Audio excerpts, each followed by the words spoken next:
போய்த்தி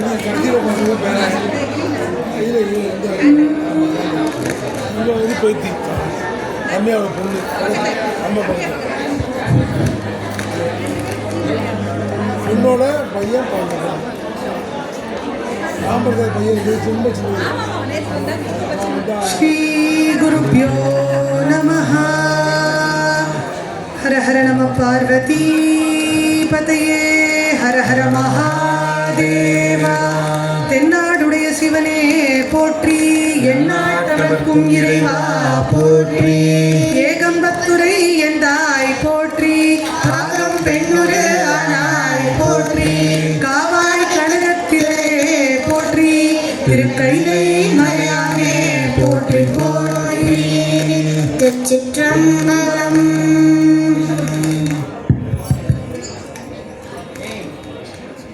श्री गुरुभ्यो नमः. श्रीमद् राजराजेश्वरी आनंदवल्ली सद्गुरु चरणारविन्दाभ्यां नमः. नमो नमः सद्गुरुभ्यः. सद्गुरुभ्यो नमो नमः. नमो नमः सद्गुरुभ्यः. सद्गुरुभ्यो नमो नमः. हरे रामेति कृष्णेति नाम संकीर्तनं सदा लोकक्षेमाय कुर्वन्तं प्रेमिकं सद्गुरुं भजे. प्रेमिकं सद्गुरुं भजे.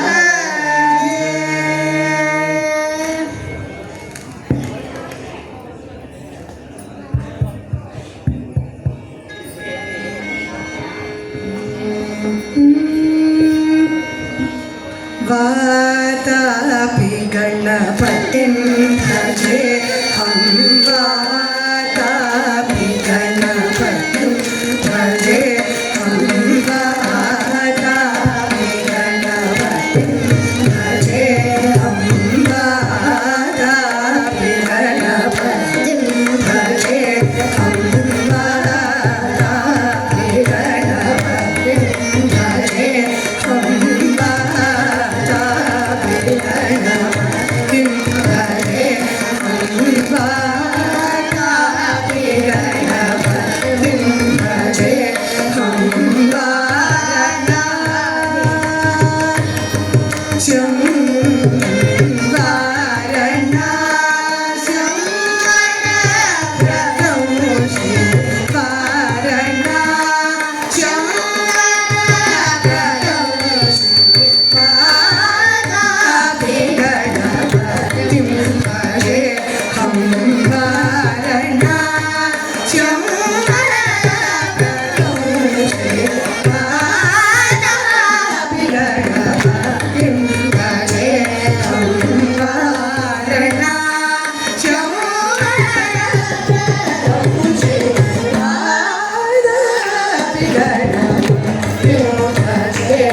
பகவத் கிருப்பைனாலையும் குருநாதாள் கிருப்பைனாலையும் இன்றைய தினம் இந்த அழகான சோமவாரத்தில் சுவாமி கிருப்பைனால இன்றைய தினம் மீனாட்சி கல்யாணம் அப்படிங்கிற சரித்திரத்தை நாம் எல்லாரும் கேட்டு அனுபவிக்கலாம் அப்படின்னு இன்றைய தினம் நாம் மீனாட்சி கல்யாணம் பார்க்க போகிறோம் இல்லையா. அதுக்கு பிரமாணமாக ஸ்காந்த புராணத்தில் ஹாலாசிய புராணம் அப்படிங்கிற புராணம் ஒரு பாகமாக இருக்குது. அந்த ஹாலாசிய புராணத்தையும் பரஞ்சோதி முனிவர் அருளிய திருவிளையாடல் புராணத்தில் மீனாட்சி கல்யாணத்தை ரொம்ப அழகாக பாடல்களாக விவரிச்சிருக்கார். அதையும் பிரமாணமாக எடுத்துட்டு குருநாத்தாள் ஸ்ரீ ஸ்ரீ கிருஷ்ணபிரேமி சுவாமிகள் திவ்ய தேச வைபவம் அப்படிங்கிற புராணம் கிரந்தம் பண்ணியிருக்கார். அதில் ரிஷபாச்சலம் அப்படிங்கிறது திருமாலிருஞ்சோலை திவ்ய தேசத்தோட சரித்திரம். அந்த சரித்திரத்தில் அவர் மீனாட்சி திருக்கல்யாணத்தை அழகாக விவரிச்சிருக்கார். இதை மூணையும் பிரமாணமாக எடுத்துட்டு நாம் பகவத் கிருப்பையினால் இன்றைய தினம் மீனாட்சி திருக்கல்யாணத்தை அனுபவிக்கலாம். அப்படின்னு மீனாட்சி கல்யாணம் அப்படின்னதுமே நம்ம எல்லாருக்கும் நினைவுக்கு வரக்கூடியது அந்த 3 மூர்த்திகள் இருக்கிற அந்த அழகான கோலம். இந்த கல்யாண மண்டபத்திலே நேராக மீனாட்சி கல்யாண கோலம் இருக்குங்க. ஒரு பக்கம் திருமாலிருஞ்சோலை அழகர் கன்னிகாதானம் செஞ்சு கொடுக்குறார். நடுவில் மீனாட்சி அங்கையர் கண்ணின்னு அழகான மீனை போன்ற கண்களை உடைய மீனாட்சி நடுவில். இந்த பக்கம் பரமேஸ்வரனே கல்யாண சுந்தரேஸ்வரரா ஜம்முன்னு மாப்பிள்ளை கோலத்தில் அந்த கன்னிகையை வாங்கிக்கிற மாதிரி ஒரு அழகான கோலம் பார்த்தோன்னா இந்த மகாவிஷ்ணுவோட பேரே அழகர், திருமாலிருஞ்சோலை அழகர், கள்ளழகர் அப்படின்னு அவ்வளவு அழகான இந்த மகாவிஷ்ணுவை பார்க்கறதா இல்லை மரகத பச்சை நிற மேனியோட கையில் கிளிய வச்சுட்டு அவ்வளவு அழகாக இருக்கக்கூடிய அந்த மீனாட்சியை நம்ம பார்க்கறதா இல்லை சுந்தரேஸ்வரரா ஜட்டாமுடிக்கு பதிலாக மகுடம் வச்சுட்டு நாகாபரணத்துக்கு பதிலாக ரத்ன ஆபரணங்கள் எல்லாம் போட்டுண்டு கல்யாண கோலத்தில் இருக்கிற இந்த சுந்தரேஸ்வரரை பார்க்கறதா அப்படின்னு பார்க்க கண்கொள்ளா காட்சியாக இருக்கிற இந்த ரூபம் இந்த மீனாட்சி கல்யாணம். அதாவது கன்னிகாதானம் கொடுக்கப்படுற வஸ்துவாக இருக்கிற அந்த கன்னிகையை பார்க்கறதா, கன்னிகாதானம் பண்ணி கொடுக்குற அந்த அண்ணனாக இருக்கிற திருமாலிருஞ்சோலை அழகரை பார்க்கறதா, இந்த கன்னிகையை பெற்றுக்கொள்கிற சுந்தரேஸ்வரரை பார்க்கறதா அப்படின்னு கண்கோட்டி வேண்டும் இந்த மீனாட்சி சுந்தரேஸ்வரர் அந்த கல்யாண மூர்த்தியை பார்க்கறதுக்கு. இது நடந்த க்ஷேத்திரம் எங்கே அப்படின்னு பார்த்தோன்னா மதுரை மீனாட்சி. மதுரை நம்ம எல்லாருக்கும் தெரியும். அந்த மதுரைக்கு அழகாபுரி அப்படின்னு ஒரு பேர் உண்டு.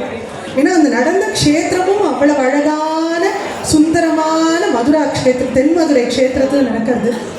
இந்த மதுரைக்கு சம்ஸ்கிருதத்தில் ஹாலசிய க்ஷேத்திரம் அப்படின்னு பேர். அதனால தான் ஹாலசிய புராணத்தில் இந்த மீனாட்சி திருக்கல்யாணம் வர்றது. அதில் இந்த மீனாட்சி கல்யாணத்தை அவ்வளவு அழகாக கிருஷ்ணபிரேமி சுவாமிகள் இந்த திவ்ய தேச வைபவத்தில் விவரிக்கிறார்.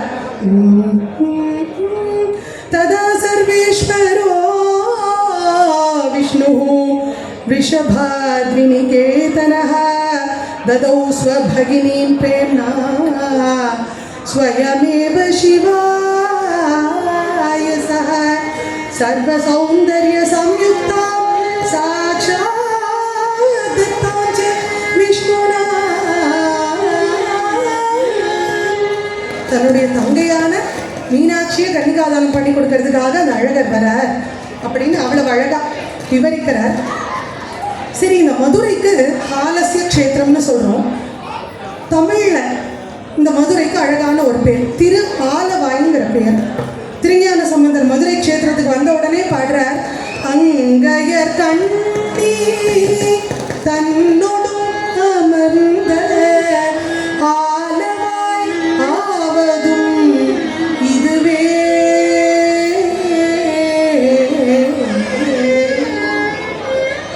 அங்கையர் கண்ணி மீனாட்சி சிவபெருமானோடு அமர்ந்த ஆலவாய் ஆவதும் இதுவே. இப்படி திரு ஆலவாய் அப்படிங்கிற பெயர் மதுரைக்கு ஏன் வந்தது அப்படின்னு பார்த்தோம்னா இதோட சரித்திரம் எங்கே ஆரம்பிக்கிறதுன்னா நம்ம எல்லாருக்கும் தெரியும். அமிர்தம் வேண்டி தேவர்களும் அசுரர்களும் மந்திர மலையை மத்தாக்கி வாசுகிய பாம்பாக்கி அந்த பார்க்கடலை கடையும் போது பல்வேறு மங்கள வஸ்துக்கள்லாம் வருது. அப்போது ஐராவதம் அப்படிங்கிற யானை வருது. உடனே தேவேந்திரன் அந்த யானை ஐராவதம் யானை அது எனக்கு வேணும்னு கேட்குறாரு. உச்சை சரஸ்கிற குதிரை வர்றது, அசுரர்கள்லாம் தாங்க எடுத்துக்கிறா. கல்பக விருட்சம் வர்றது, காமதேனு வருது, சிந்தாமணி வருது, கௌஸ்துபமணி வருது, மகாலட்சுமி தாயார் தோன்றரா. இப்படி இந்த பார்க்கடலை கடையும் போது வர்ற மங்கள வஸ்துக்களுக்கெல்லாம் ஆஹா காமதேனு கேட்டதெல்லாம் கொடுக்குமா, கல்பக விருட்சம் கேட்டதெல்லாம் கொடுக்குமா, எனக்கு வேணும் எனக்கு வேணும் எனக்கு வேணும்னு எல்லாம் போட்டி போட்டுன்னு வந்து கேட்குறா. அப்போ அங்கேருந்து ஒரு வஸ்து வர்றது, எல்லாரும் தெரிஞ்சு ஓடுறா. என்னதுன்னு பார்த்தோம்னா ஆழகால விஷம் வர்றது. உடனே அது எல்லா இடத்துக்கும் பரவுறதுன்னு எனக்கு வேணாம் எனக்கு வேணாம்னு எல்லாம் நேராக ஓடுறது யார்கிட்டன்னு பார்த்தோம்னா இந்த பரமேஸ்வரன் புறம். அந்த பரமேஸ்வரன் எல்லாரும் வேணாம்னு சொல்கிற வஸ்துவை தான் எடுத்து தன்னோட மிடரில் தன்னோட கழுத்தில் அந்த விஷத்தை உண்றார். அதனால்தான் கடல் தனில் அமுதோடு கலந்த மிடரில் அடக்கிய வேதியனே, நஞ்சை மிடரில் அடக்கிய வேதியனே, கலந்த நஞ்சை மிடரில் அடக்கிய அமுதோடு கலந்த நஞ்சை மிடரில் அடக்கிய கடலில் அமுதோடு கலந்த நஞ்சை மிடரில் அடக்கிய வேதியனே.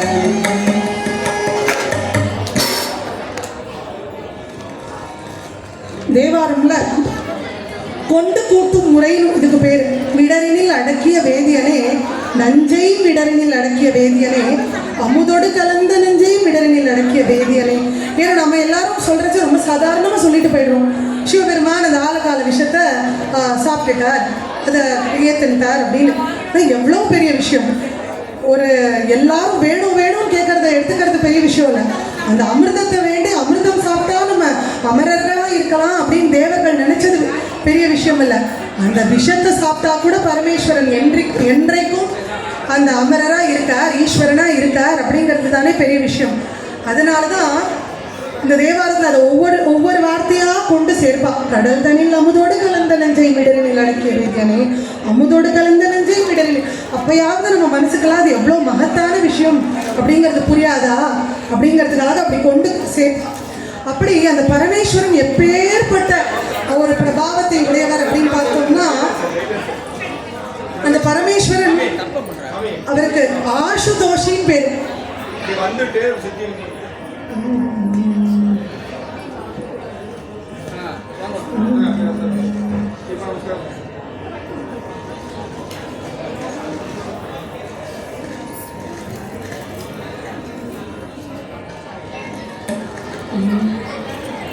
பரமேஸ்வரன் அவ்வியாஜ கருணாமூர்த்தி, ஆசுதோஷி. மக்களோட தோஷத்தையே பார்க்க மாட்டாராம். அவர் எல்லாருக்கும், அவர் பேரே சிவ அப்படின்னாலே, சிவம் அப்படின்னாலே எல்லாருக்கும் மங்களத்தை உண்டு பண்ணுபவர், எல்லாருக்கும் மங்களத்தையே கொடுக்கக்கூடிய இறைவன். அதனால தான் அந்த ஆழகால விஷத்தை தன்னோட வாயில் அடக்கிக்கிறார். அதனால தான் அந்த வாயில் அடக்கின்ற க்ஷேத்திரம் அப்படிங்கிறதுனால தான் திரு ஆலவாய் அப்படிங்கிற பெயர் மதுரைக்கு. சம்ஸ்கிருதத்தில் ஹாலசிய க்ஷேத்திரம் அப்படின்னு பேர். இதுக்கு ரொம்ப பக்கத்தில், மதுரைக்கு பக்கத்தில் தான் திருமோகூருங்கிற ஊரும் இருக்குது. அங்கே தான் மகாவிஷ்ணு மோகினி அவதாரம் எடுத்து இந்த அமிர்தத்தை எடுத்துன்னு வரார் அப்படிங்கிறது. மோகினி அவதார ஸ்தலமும் மதுரை பக்கத்தில் இருக்குது. ஸோ நம்ம பாரத தேசத்தில் பார்த்தோம்னா ஜாகிரபிக்கலாக இது எப்பயோ எங்கேயோ நடந்ததுன்னு இல்லை. நம்ம பாரத தேசத்தில், நம்ம தமிழ்நாட்டில், நம்ம தென் மதுரையில் சிவபெருமான் அந்த ஆழகால விஷயத்தில் வாங்கிட்டு நீலகண்டனாக இருக்கார். மோகினி அவதாரம் எடுத்த திருமோகூர் நம்ம மதுரைக்கு பக்கத்தில் நம்ம தமிழ்நாட்டில் இருக்குது அப்படிங்கிறதெல்லாம் நம்ம ரொம்ப பெருமைப்பட வேண்டிய விஷயம். அதனால தான் மாணிக்கவாசக பெருமான் திருவாசகத்தில் திருச்சாழல்னு ஒரு பதிகம் வரும். அதில் எப்படின்னா, திருச்சாழல்ங்கிறது பெண்கள் விளையாடுற விளையாட்டு. அதாவது ஒரு பொண்ணு கேள்வி கேட்குற மாதிரியும் இன்னொரு பொண்ணு அதுக்கு பதில் சொல்கிற மாதிரியும் அது அமையும். அப்போது அந்த ஒரு பொண்ணு கேட்குறா இன்னொருத்திட்ட, அயனை அனங்கனை அந்தகனை சந்திரனை பயனங்கள் மாயா செய்தான் படுச்சைதான் நயனங்கள் மூன்றுடைய நாயர்கனை தண்டித்தார் ஜெயமன்றோவானவர்க்கு தாழ்குழலாய் சழலோ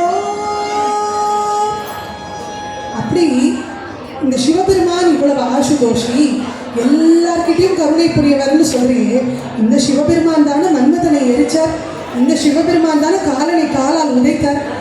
அப்பேற்பட்ட அந்த ருத்ரமூர்த்தி இவரை போய் நீ வந்து எல்லாரும் கருணாமூர்த்தின்னு சொல்றியே அப்படின்னா, அப்பா தண்டிக்கிற மாதிரி அவர் வந்து காலனை காலால் உதைத்தார், மன்மதனை எரிச்சார். திரும்ப அவளுக்கும் உயிர்ப்பித்து அருள் பண்ணது யார்? அதே பரமேஸ்வரன் தான். மக்கள் எல்லாருக்கும் நல்லது நடக்கும்னா அந்த ஆலகால விஷத்தையும் தன்னோட வாயில் அடக்கின்றது அதே பரமேஸ்வரன் தானே அப்படின்னு கோலாலமாகி குறை கடல் அன்றெழுந்த ஆலாலம் உண்டான் அவன் சதுர்த்தானே ஆலாலம் உண்டிலனே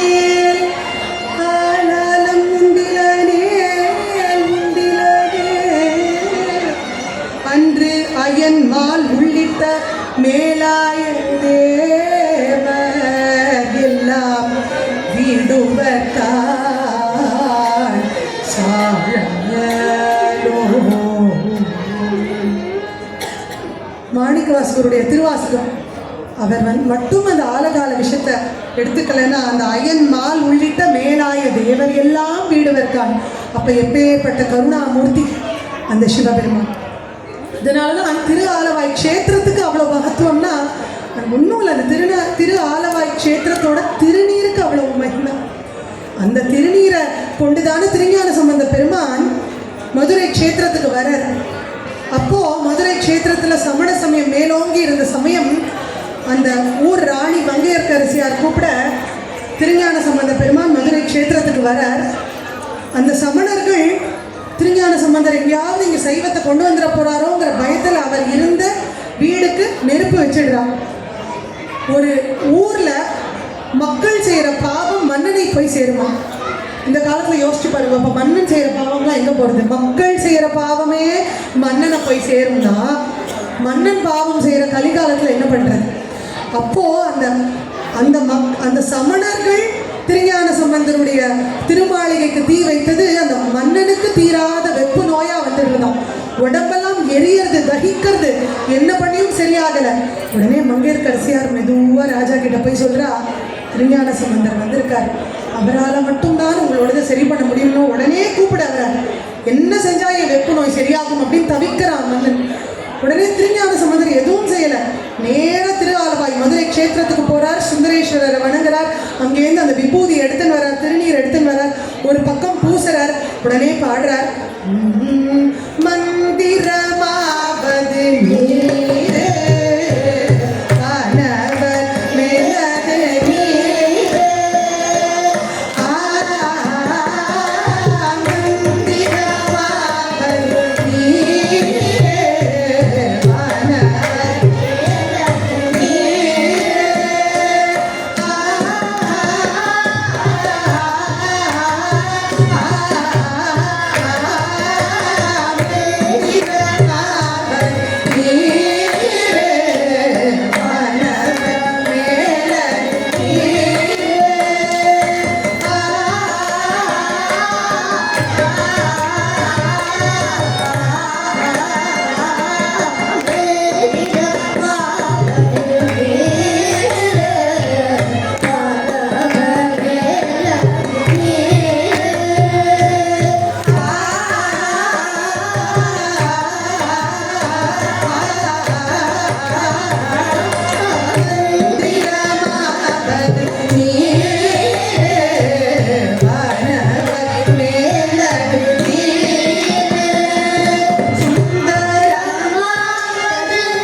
பரமேஸ்வரனுடைய திருநீற்றினால அந்த கூன் பாண்டியனுடைய வெப்பு நோயை பூர்ணமாக திருஞான சம்பந்த பெருமான் தீர்த்தார். அப்பேற்பட்ட மகத்தான க்ஷேத்திரம் இந்த தென் மதுரை.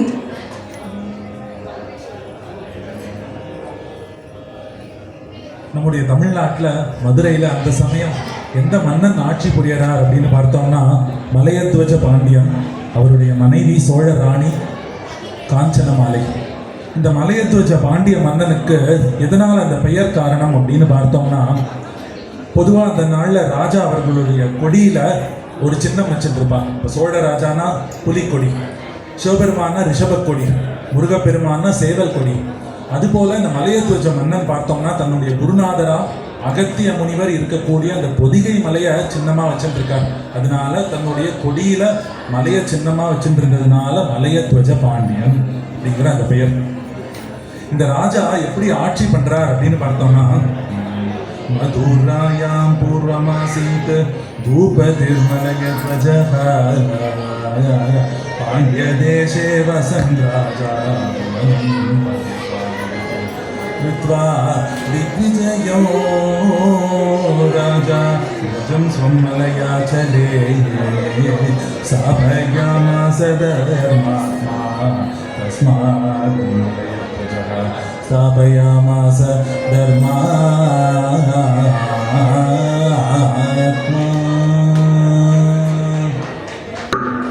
அதாவது தர்மத்தின்படி மலையத்வஜ மன்னன் ஆட்சி பண்றார். அதாவது எப்படின்னா, அந்த சமயம் மதுரையில் பார்த்தோம்னா எல்லாமே தர்மப்படி தான் நடக்கும். அரசன் எவ்வழி, மக்கள் அவ்வழி. மக்களும் தர்மப்படி தான் இருக்கா. மழை நேரத்துக்கு பொழியறது, பயிரெல்லாம் நேரத்துக்கு விளையிறது. அவ்வளோ சுபிக்ஷமா மக்கள் எல்லாம் பரஸ்பரத்தோட அந்யோன்யத்தோட அவ்வளோ சுபிக்ஷமா இருக்கா. இப்போ நம்மளுக்கு ஒரு கேள்வி வரும், அப்போ மலையத்வஜ ராஜா காலத்தில் அன்எம்ப்ளாய்மெண்ட்லாம் இல்லையா அப்படின்னு கேள்வி வரும். அன்எம்ப்ளாய்மெண்ட் இருந்தது. யாருக்குன்னு பார்த்தோம்னா, இந்த பூட்டு விற்கிறவன், செக்யூரிட்டி கார்டு, அதுக்கெல்லாம் தேவையே இல்லை. ஏன்னா மக்கள்லாம் அவ்வளோ அந்யோன்யமாக இருக்கா. அதே போல் எல்லாரும் ஹெல்த்தியாக இருக்கா. ஏன்னா அவ்வளோ சுபிக்ஷமாக இருக்கிறதுனால மருத்துவர் அந்த நீடெல்லாம் இல்லாமல் அந்த அளவுக்கு சுபிக்ஷமாக இருந்த காலம்.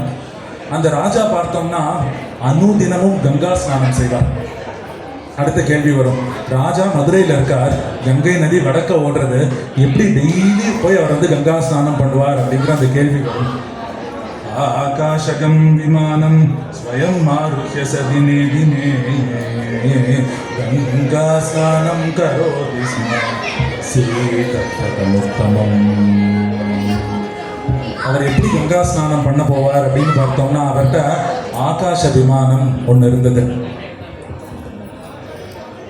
ஏரோப்ளைன், அந்த காலத்திலே ஒரு ஃப்ளைட் வச்சுருந்தார் அவர். நமக்கு உடனே தோணும், இப்போ ஃப்ளைட்டுங்கிறது ஒரு 200-300 வருஷத்துக்கு முன்னாடி தான் வந்தது. அந்த காலத்தில் எங்கே ஃப்ளைட் இருந்தது அப்படின்னு பார்த்தோம்னா, ராமாயண காலத்திலே ராமர் புஷ்பக விமானத்தில் போகிறார். அதுக்கும் முன்னாடி ரிக்வேதத்தில் ஒரு விமானம் செய்யக்கூடிய முறை எப்படி, அந்த ப்ரொசீஜர்ஸ்லாம் எக்ஸ்பிளைன் பண்ணியிருக்கான். இதெல்லாம் சொன்னோன்னா தமிழ்நாட்டில் சொல்லுவா, ராமாயணம் வடதேசத்து இதிகாசம், அது இங்கே செல்லுபடியாகாது. ரிக்வேதம் சான்ஸ்கிரிட், இந்த எக்ஸாம்பிளும் ஒத்துக்க மாட்டோம். தமிழில் ஏதாவது எக்ஸாம்பிள் இருக்கான்னு கேட்போம் நம்ம இங்கே தமிழ்நாட்டில். அதுக்கும் இருக்கு. தமிழ்நாட்டில் 5 பெரும் காப்பியம், சிலப்பதிகாரம், மணிமேகலை, சீவக சிந்தாமணி, வளையாபதி, குண்டலகேசி. இந்த 5 பெரும் காப்பியத்தில் சீவக சிந்தாமணியில் சீவகன் அப்படிங்கிற அந்த ராஜா அனுதினமும் ஆகாச விமானத்தில் பிரயாணம் பண்ணதா இந்த 5 பெரும் காப்பியத்திலே குறிப்பு இருக்கு. அப்படி இந்த விமானம் அப்படிங்கிறது வழக்கத்தில் இருந்த ஒன்று. ஆனால் இந்த 200-300 வருஷத்துக்கு முன்னாடி அந்த விமானமே நமக்கு அவ்வளோ பிராதானியமாக தெரியறதுன்னா அது டிஸ்ட்ரக்ஷனுக்கு, வேர்ல்டு வாருக்கு பயன்படுத்தின விமானம். அதனால நமக்கு ப்ராமினெண்ட்டாக தெரியறது. மலையத்வஜ மன்னனும் அனுதினமும் கங்கா ஸ்நானம் செய்து சிவ பூஜை செய்து தர்மப்படி ஆட்சி செய்யறதுக்காக இங்கே ஆகாச விமானத்தை பயன்படுத்துகிறார். அப்படி ஒரு நாள் மலையத்வஜ ராஜா மதுரையிலேருந்து ஆகாச விமானத்தில் புறப்படுறார். கரெக்டாக 20 கிலோமீட்டரில் அந்த ஃப்ளைட் பிரேக் டவுன் ஆகி தர இறங்குறது. அனுதினமும் கங்கா ஸ்நானம் செய்தாதான் அவர் வந்து அன்னைக்கு சாப்பிட்ணுன்னு வச்சிருக்காரு. கங்கா ஸ்நானம் செய்யலைன்னா அன்னைக்கு உபவாசம் தான். இப்படி காட்டில் பாதி வழியில் இறங்கிட்டே அப்படின்னு சொல்லி நின்றுட்டு இருக்காரு. என்ன பண்ணுறதுன்னு தெரியல. அப்போ அந்த காட்டில் ஒரு வேடன், வில்லும் கையுமா அதி சுந்தர ரூபத்தோட ஒரு வேடன் வரான். ராஜாவை பார்த்து கேட்குறான், என்ன ராஜா இங்கே உட்காந்துட்டு இருக்கீங்களே, என்ன ஆச்சு அப்படின்னு சொல்லி கேட்குறாரு. உடனே அதற்கு அந்த ராஜா சொல்கிறார், நான் இந்த மாதிரி கங்கா ஸ்நானம் பண்ணுறதுக்காக புறப்பட்டேன், என்னோடய ப்ரைவேட் ஜெட் பிரேக் டவுன் ஆகிடுது, அதனால இங்கே நின்றுட்டு இருக்கேன் அப்படின்னு சொல்லி சொல்கிறார். உடனே உங்களுக்கு கங்கா ஸ்நானம் தானே பண்ணணும், இது இங்கே பண்ணலாம், என் கூட வாங்கோ அப்படின்னு சொல்லி அந்த வேடன் மலையில் அப்படியே ஏறி ஏறி போகிறார். ராஜா பின்தொடர்ந்துட்டே போகிறார். அவருக்கு எந்த ஒரு சிந்தனையும் இல்லை. ஏன்னா அந்த இடம் பார்த்தோன்னா அவ்வளோ ஒரு சோலையாக இருக்கு. அதாவது காய் பழம்லாம் அப்படியே கனிந்து தொங்கிறது, பூவெல்லாம் பூத்து குலுங்கிருக்கு, அவ்வளோ பச்சை பசேல், இவ்வளோ ஒரு அழகான சோலை நம்ம ஜூரிஸ்டிக்ஷனில் இருக்கா, இதெல்லாம் பார்க்கலையே அப்படின்னு ராஜாவுக்கு அவ்வளோ ஒரு ஆச்சரியம். அந்த வேடனை பின்தொடர்ந்து போயிட்டே இருக்கார். அந்த வேடன் மலை ஏறி போய் ஒரு இடத்துல நீர் வீழ்ச்சி வருது. இதோ இங்கே தான் கங்கா ஓடுறது, கங்கா ஸ்நானம் பண்ணுங்கோ அப்படின்னு அந்த ராஜாட்ட சொல்கிறார். உடனே ராஜா அந்த நீர்வீழ்ச்சியை பார்த்துட்டு திரும்பி பார்க்குறார். அங்கே வேடன் இல்லை. எங்கடா வேடனை காணமே அப்படின்னு தேடுறார். அந்த வேடனுடைய சரண நூபுரத்துலேருந்து ஜல் ஜல் ஜல் ஜல் ஜல் ஜல் அப்படிங்கிற அந்த சத்தம் தான் வருது. அப்படியே ராஜா எல்லா திசையிலும் தேடுறார். அந்த நீர்வீழ்ச்சி ஆரம்பிக்கிற அந்த இடத்துல அவர் ஒரு காட்சியை பார்க்குறார். அங்கே யாரை பார்க்குறார் அப்படின்னு பார்த்தோம்னா, ததர்ஷதத்ர கோவிந்தம் சாட்சாத் பாண்டிய நராதிபத சங்கசக்கரதரம் தேவம் சார்ககத்கலதாதரம் பரமஸ்வாமினம் விஷ்ணும் லக்ஷ்மீ பூமி சமன்விதம் பிரசன்னவதனாம்போஜம் ஸ்ரீ கௌஸ்துபகந்தரம். அந்த நீர்வீழ்ச்சி ஆரம்பிக்கிற அந்த இடத்துல பார்த்தா சங்கு சக்கரத்தோட பீதாம்பரம் அணிஞ்சிருந்து கௌஸ்துப மாலையோட அந்த பெருமாள் நிற்கிறார். எந்த பெருமாள் அப்படின்னு பார்த்தோம்னா, அந்த மதுரை க்ஷேத்திரத்தில் கள்ள அழகர்னு சொல்கிறோம்னா அந்த அழகர் பெருமாள், சுந்தர பாகு பெருமாள் அங்கே நிற்கிறார். அவருடைய சரண நூபுரம் ஜல் ஜல் ஜல் ஜல்னு சத்தம் வந்தது. அந்த நூபுரத்துலேருந்து தண்ணி வர்றது. அதனால தான் அந்த நீர்வீழ்ச்சிக்கு நூபுர கங்கை அப்படின்னு பேர். இந்த கங்கையிலே ஸ்நானம் செய்வோம் அப்படின்னு சொல்றார். பெருமாள் அங்கேயே மறைஞ்சிடுறார். ராஜாவுக்கு அவ்வளோ ஒரு ஆனந்தம். இப்படி கங்கா ஸ்நானம் பண்ண முடியலையேன்னு நினைச்சோம், நம்ம இருக்கிற இடத்துலயே பெருமாள் கங்கையை வர வச்சுட்டாரேன்னு அவ்வளோ ஒரு ஆனந்தம்.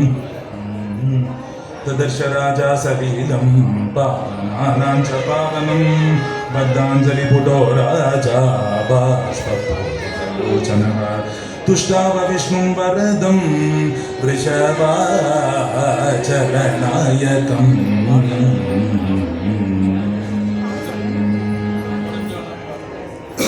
அழகா அழகா அழகா கை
இப்படி திருமாலிருஞ்சோலை அழகர் தானே பிரத்யட்சமாகி இவருக்கு காட்சி கொடுத்து நூப்புருக்க கங்கையும் கொடுத்து உடனே முடிவு பண்ணிட்டார் மலையத்வஜன், இவர் தான் நமக்கு இஷ்ட தெய்வம், குல தெய்வம்.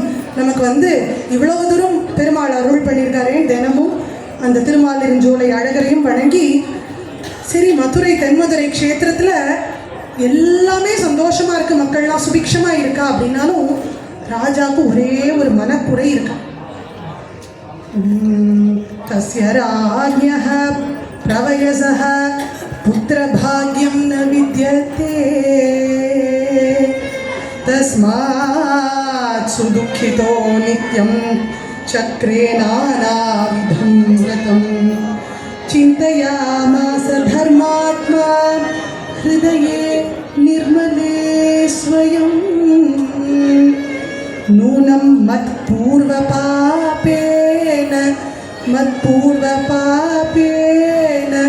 சர்வம் பவதி நிஷ்பலம்.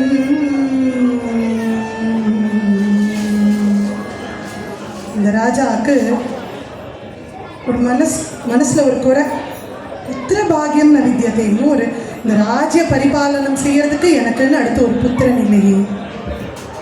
எவ்வளவோ தான தர்மம் பண்ணுறேன், தர்மாத்மாவாக இருக்கேன், இருந்தாலும் அது அத்தனையும் நிஷ்பலம், நல்ல பலனை கொடுக்க மாட்டேங்கிறதுனா உடனே அவர் என்ன நினைக்கிறார்? இன்னைக்கு கூட நம்ம எல்லாம் நினைப்போம், நான் எல்லாம் நல்லது தானே பண்ணுறேன், எல்லாருக்கும் நல்லது தானே நினைக்கிறேன், எனக்கு மட்டும் ஏன் இவ்வளவு சோதனை சுவாமி கொடுக்குறார் அப்படின்னு. அதே மாதிரி அந்த ராஜா யோசிக்கிறார், இவ்வளவு தர்மாத்மாவாக நம்ம தர்ம காரியம் மட்டும் தானே செய்கிறோம், அப்படியும் சுவாமி எதுக்கு சோதிக்கிறாருன்னு அவரே அதுக்கு பதிலையும் சொல்கிறார். மத் பூர்வ பாப்பேன்னு, ஏதோ பூர்வ ஜென்ம பாபம் என்னை விடாது இந்த ஜென்மத்திலையும் துரத்துறது, ஏதோ தோஷம், அதனால நான் என்ன தர்ம காரியம் பண்ணாலும் அது சஃபலத்தை கொடுக்காம நிஷ்பலமாக பலனை கொடுக்காம இருக்கிறதே, நான் என்ன பண்ணுறது அப்படின்னு அவர் வருத்தப்படுறார். உடனே தன்னுடைய சபையில் இருக்கிற ரிஷிகள்லாம் சொல்கிற உபதேசத்தின் பேரில் 100 அஸ்வமேத யாகம் பண்ணலாம், 100 அஸ்வமேத யாகம் பண்ணால் இந்திரன் பதவியே கிடச்சிடும். சரி அப்படின்னு சொல்லிட்டு ராஜா உடனே அஸ்வமேத யாகம் பண்ண ஆரம்பிக்கிறார். 1 2 ஒரு யாகம் பண்ணுறதே பெரிய காரியம், அதுக்கு தேவையான வஸ்துக்கள் எல்லாம் சேர்த்துட்டு தான் யாகம் பண்ண ஆரம்பிக்கணும். அது அவ்வளோ சுலபம் கிடையாது. இருந்தாலும் 100 அஸ்வமேத யாகம் பண்ணணும் அப்படிங்கிற முடிவோட 99 அஸ்வமேத யாகம் பண்ணிட்டார். அந்த 100வது யாகம் பண்ணுறதுக்குள்ள ஒருத்தருக்கு பயம் வந்துருத்தான். யாருக்குன்னா தேவேந்திரனுக்கு. உடனே வெள்ளை யானையில் ஐராவதத்தில் புறப்பட்டு ராஜா கிட்ட ஓடி வரான். எங்கேயாவது 100வது யாகம் பண்ணி இந்திரன் பதவி போயிடுத்துனா என்ன பண்ணுறது? ஏன்னா பதவி ரொம்ப முக்கியம் இல்லையா? அதனால உடனே ஓடி வந்து சொல்கிறான், ராஜா உங்களுக்கு புத்திர பாக்கியம் தானே வேணும், எதுக்கு நீங்கள் தேவையில்லாமல் அஸ்வமேத யாகம்லாம் பண்ணுறீங்க, புத்திர காமேஷ்டி யாகம் பண்ணும்போது உங்களுக்கு நல்ல புத்திரன் பிறப்பான் அப்படின்னு. உடனே அந்த ராஜா பாவம் பாருங்கோ, நம்ம 99 யாகம் பண்ணிட்டோமே, 100வது யாகம் பண்ணி முதல்ல இந்திரன் பதவியை வாங்கிடலாம், அப்புறம் புத்திர காமேஷ்டி யாகம் பண்ணி புத்திர சம்பத்தியும் வாங்கிடலாம் அப்படின்னு அவர் நினைக்கலையாம். அவர் மனசு சிந்தனை எல்லாம் தன் ராஜ்ய பரிபாலனம் பண்ணுறதுக்கு ஒரு குழந்தை வராதான், அதனால 99 பண்ணிட்டோமே 100 கம்ப்ளீட் பண்ணலாமேலாம் அவர் யோசிக்கலையாம். உடனே புத்திர காமேஷ்டி யாகம் பண்ணுறார். ஜோராக அந்த அக்னி பகவான் சொல்லிக்கிறார். அந்த அக்னியிலேருந்து இந்த மரகத பச்சை வர்ணத்தோட தங்க விக்கிரகமாட்டம் ஒரு 3 வயது குழந்தை வராளாம். அந்த 3 வயது குழந்தையா சாட்சாத் அந்த ஆதிசக்தி, ஞான சக்தி, பராசக்தி, அந்த அகிலாண்ட கோட்டி பிரம்மாண்ட நாயகியே 3 வயது குழந்தையா மீனாட்சி அம்மையா அந்த அக்னியிலேருந்து ஆவிர்பவிக்கிறாள். ஆவிர்பவித்து நேராக போய் அம்மா காஞ்சன மாலை மடியில் போய் உட்காராளாம். இந்த காஞ்சன மாலைக்கு புலகாங்கிதம் அடையிறா. ஆஹா, ஜெகன் மாதா நமக்கு குழந்தையா வந்திருக்காளே அப்படின்னு பார்க்குறா. பார்த்த உடனே தான் கவனிக்கிறா, என்ன இந்த பெண் குழந்தை விசித்திரமான ஒரு உடல் அமைப்பில் இருக்கே, இந்த குழந்தைக்கு 3 ஸ்தனம் இருக்கே, என்னடா அது, இந்த குழந்தை இப்படி ஒரு விசித்திரமான உடல் அமைப்பில் இருக்கேன்னு அந்த அம்மாவுக்கு உடனே கவலை வந்துடுதான். பொன் குழந்தை இப்படி இருக்கே அப்படின்னு. அம்மா இந்த பக்கம்னா மலையத்வஜ ராஜாவுக்கும் இன்னொரு கவலை, நம்ம ராஜ்ய பரிபாலனை பண்ண ஒரு புத்திரன் வேணும்னு நினச்சா இப்படி ஒரு புத்திரி வந்திருக்காளே, ஒரு பெண் குழந்தை வந்திருக்கே, நம்ம எப்படி ராஜ்ய பரிபாலனம் பண்ணுறது? இந்த 2 கேள்விக்கு வந்தவள் ஜெகன்மாதா இல்லையா, அவளுக்கு தெரியாதா என்ன பதில் சொல்லணும்னு. உடனே ஒரு அசரீரி வாக்கு கேட்கறதாம். மன்னவனே மகற்கு சகலமும் மைந்தனை போலவே செய்வார் நல்ல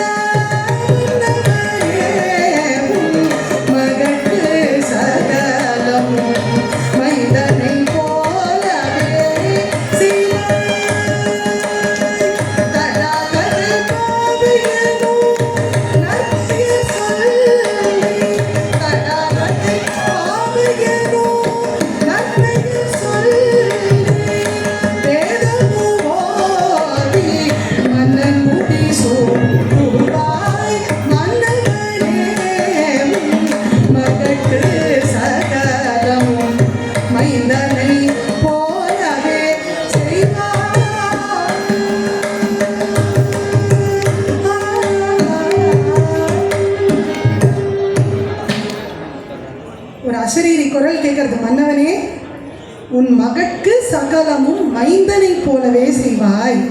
நீ பெண் குழந்தையே அப்படின்னு நினைக்காத, பையன் மாதிரி வள அப்படின்னு சொல்கிறேன் அந்த அசரீரி குரல். அந்த அசரீரியில் தான் தடாதகை அப்படிங்கிற தடாதகை தேவி அப்படிங்கிற திருநாமம் சூட்டி வேதம் சொல்லி வச்சு இவளுக்கு மன்னன் முடி சூட்டு அப்படின்னு சகலமும் அசரீரியாக கேட்குறேன். தடாதகை அந்த பெயரே அப்படின்னா விசித்திரமான குணமுடையவள் அப்படின்னு சொன்னால் தடுக்க முடியாத குணத்தை உடையவள் அப்படிங்கிற பெயர். அதனால தான் தடாதகை அப்படின்னு. இன்னும் பெரியவாள்லாம் வியாக்கியானம் சொல்கிறச்ச சொல்வா, மீனாட்சி தேவி எதுக்கு 3 ஸ்தனத்தோட பிறந்தாள் அப்படிங்கிறதுக்கும் காரணம் இருக்குது. ஏன்னா மதுரையம்பதியில் முத்தமிழ் நாளைக்கு தமிழ் பாலூட்டி வளர்க்க போகிற இந்த மதுரையில் பிறந்தனால இயல் இசை நாடகங்கிற முத்தமிழுக்காக 3 ஸ்தனத்தோட பிறந்தாள். முக்கண்ணனான அந்த பரமேஸ்வரன் அடைய போகிறாள்ங்கிறதுக்காக 3 ஸ்தனத்தோட பிறந்தாள் அப்படின்னு ஒவ்வொன்றுக்கு பின்னாடியும் காரணம் இருக்குது அப்படின்னு சொல்லுவாள். அப்படி இப்போ நம்ம பார்த்த இந்த மன்னவனே உன் மகட்கு சகலமும் மைந்தனை போலவே செய்வாய் அப்படிங்கிறது பரஞ்சோதி முனிவர் திருவிளையாடல் புராணத்தில் மீனாட்சி கல்யாணத்தை விவரிக்கும் போது இது எல்லாத்தையும் பாடலாக சொல்கிறார். அந்த சரித்திரத்தில் அவர் இப்படி சொல்கிறார், அந்த அசரீரி எப்படி கேட்டது, அந்த அசரீரியில் என்ன வாக்கு வந்தது அப்படின்னு. அப்படி மீனாட்சி தேவி அவதாரம் செய்கிறா. மலையத்வஜனோட வலத்தோள் துடிக்கிறதாம், அறிவை காஞ்சன மாலையோட இடத்தோள் துடிக்கிறதாம். ஒரு சுப காரியம் நடக்கும்போது என்னென்ன சகுனம்லாம் இருக்கும் அப்படிங்கிறதையும் பரஞ்சோதி முனிவர் இந்த திருவிளையாடல் புராணத்தில் சொல்கிறார். ஆண்களுக்கு வலத்தோள் துடிக்குமாம், பெண்களுக்கு இடத்தோள் துடிக்குமாம். அது மாதிரி மலையத்வஜனுக்கு வலத்தோள் துடிக்க, காஞ்சன மாலைக்கு இடத்தோள் துடிக்க அந்த அன்னை பராசக்தி மீனாட்சி தேவி தடாதகை பிராட்டியா அவதரிக்கிறா. அப்படி உடனே மன்னனும் சுவாமியை பரமேஸ்வரனே சொல்லியிருக்கார் அசரீரியா அப்படின்னு அந்த குழந்தைக்கு வேதம் சொல்லி வைக்கிறார். சாஸ்திர புராணம் எல்லாம் கற்றுக்கிறது, பாட்டு நிருத்தியம் வீணை சகல வாத்தியம் இது எல்லாம் அன்னை கற்றுக்கிறான்னு சொல்லக்கூடாது, ஓதாமல் உணர்ந்தாள் அப்படின்னு தான் சொல்லணும். ஏன்னா ஞான சக்தி இல்லையா அந்த பரமேஸ்வரி ஜெகன்மாதா. அதனால் அவளும் குழந்தையா அந்த பால்ய பருவத்தை அவ்வளோ அழகாக வளர்ந்து வரா. இங்கே மீனாட்சி அம்மை குழந்தையாக வளர்ந்து வரா அப்படின்னு சொல்கிறச்ச நம்ம முக்கியமாக ஒருத்தரை சொல்லியே ஆகணும். என்னென்னா நம்ம தென் தமிழ்நாட்டில் குமரகுருபரர் அப்படிங்கிறவர் 5 வயசு வரைக்கும் பேசாமல் இருந்தார். திருச்செந்தூர் முருகப்பெருமானோட அருள்னால எடுத்ததுமே கந்தர் கழிவேன்பா அப்படின்னு வாயில் பாடல் தான் பாடினார். அவர் மதுரையம்பதிக்கு வரார். இந்த மீனாட்சி அம்மையை பார்த்ததும் இந்த குழந்தை மீனாட்சி எப்படி வளர்ந்துருப்பா அப்படின்னு அவர் பார்த்ததும் மீனாட்சி அம்மை பேரில் பிள்ளைத்தமிழ் பாடணும் அப்படின்னு தோணிடுதான். உடனே இந்த மீனாட்சி அம்மை பேரில் பிள்ளைத்தமிழ் பாடுறார். அவர் பாடுறது மட்டும் இல்லை, ஆச்சரியம், இந்த குமரகுருபரர் இந்த நாயக்கர் மஹாலில் உட்கார்ந்து மீனாட்சி அம்மை பிள்ளைத்தமிழ் பாடுறார். அங்கே இது மாதிரி ஆடியன்ஸில் நடுவில் பார்த்தோன்னா ஒரு சின்ன பெண் குழந்தையாக மீனாட்சி அம்மையே வந்து உட்கார்ந்து கேட்குறா. கேட்டது மட்டும் இல்லை, தன் கழுத்தில் இருந்த முத்து மணி மாலையை கொண்டு வந்து குமரகுருபரர் கழுத்தில் போட்டுட்டு மாயமாக மறைஞ்சிடுறான். அப்படி அந்த மீனாட்சி பிள்ளைத்தமிழ் பாடிய குமரகுருபரரையும் அருள் பண்ணி அவருக்கும் ஆசீர்வாதம் பண்ணி அருள் பண்ணியிருக்கா அந்த மீனாட்சி தேவி. அப்படி அந்த மீனாட்சி தேவியோட பால்ய பருவம் அவ்வளவு அழகா. சாதேவி பகவன் மாயா சர்வலக்ஷண சம்யுக்தா அவதீர்ணா ஸ்வயம் லோகே சுஷுபே சந்திரிகா யதா மீனாட்சி தேவ விக்யாதா தேவி சர்வமனோஹரி சகார பாலலீலா பாலலீலாம் ச வர்தயந்தி சுகம் விது.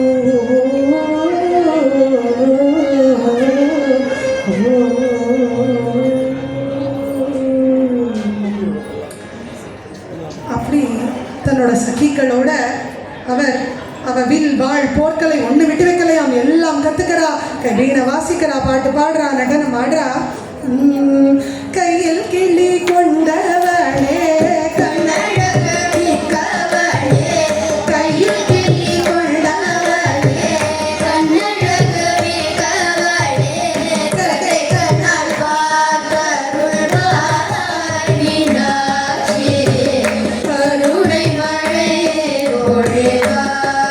மீனாட்சி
அருள்வாய் மீனாட்சி பக்குவமாய் வார்த்தை சொல்வாய்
அப்படி கையில கிளிய வச்சுட்டு தோழிகளோட அந்த மரகத பச்சை நிறத்துல வீணை வாசிச்சுண்டு எப்பயுமே தோழிகளோடையே இருப்பாளா மீனாட்சி. அவள் வளர்ந்து வர்றதை பார்க்கறதே அவ்வளவு கண்கொள்ளா காட்சியாம். தென்மதுரை மக்கள் எல்லாம் மீனாட்சியை தங்கள் வீட்டு குழந்தையா தங்கள் வீட்டு பெண்ணா வளர்க்கிறா. அப்படி மதுரையே கோலாகலமா மீனாட்சியோட சேர்ந்து வளர்றது. அப்படி மீனாட்சிக்கு உரிய பருவம் வரதாம். உடனே மலையத்வஜ ராஜா முடிவு பண்ணிடுறார். ஏற்கனவே மன்னவன் போல் முடிசூட்டுவாய்னு வேற அசரீரியில் பரமேஸ்வரன் சொல்லியிருக்கார். அப்படின்னு மீனாட்சிக்கு பட்டாபிஷேகம் நடக்கிறது. அந்த உரிய காலத்துல மகாராணியா மலையத்வஜன் மாதவமாக பிறந்தவள், காஞ்சன மாலை ஆசையோட வளர்த்தவள் மகாராணியா மதுரைக்கு மகாராணியா பட்டாபிஷேகம் செய்து வைக்கிறார். மலையத்வஜன்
மீனாட்சிக்கு பட்டாபிஷேகம் நடக்கிறது.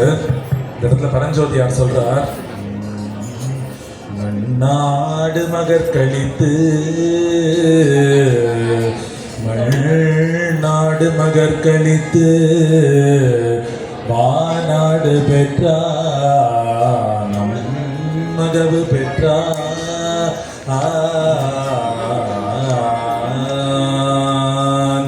மண்ணாடு, அதாவது அந்த மதுரையை பதிய மீனாட்சிக்கு கொடுத்துட்டு வாநாடு, அதாவது சிவகதி அடையிறார். மலையத்வஜ ராஜா சிவகதி அடைந்துட்டார் அப்படிங்கிறத பரஞ்சோதி முனிவர் சொல்றார். மீனாட்சி தேவி ஆட்சி பண்றா. காஞ்சன மாலை சதா சர்வகாலமும் தியானம் பண்ணிட்டு பரமேஸ்வரனே தியானம் பண்ணிட்டு எப்பவுமே அழுதுண்டே இருக்கா.